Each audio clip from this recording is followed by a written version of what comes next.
السلام عليكم ورحمة الله.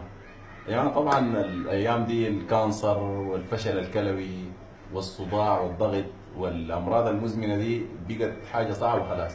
لكننا في الإمارات هنا، والله الإمارات العربية، إمارات الشيخ زايد، لقيت العلاج.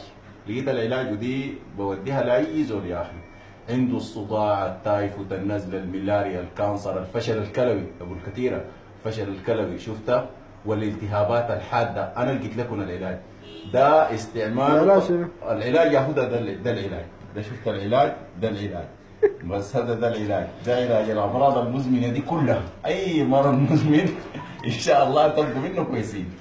ده اصلا ما في بعده، كله ولا شنو ابو العباس يا اخوي؟ ما في كلام. الله يكرمك، الله يسلمك. بس ده العلاج هذا.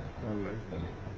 ايوه ده كله علاج الامراض اي كلها؟ نعم، ده علاج الامراض المزمنه هسه حاليا في البلد دي كلها، في العالم كله ده العلاج. والله كلامك صح. اي والله، ولا شنو محمد نور الشمري؟ ايوه والله ما في حاجه. طيب الله يكرمك. الله يسلمك.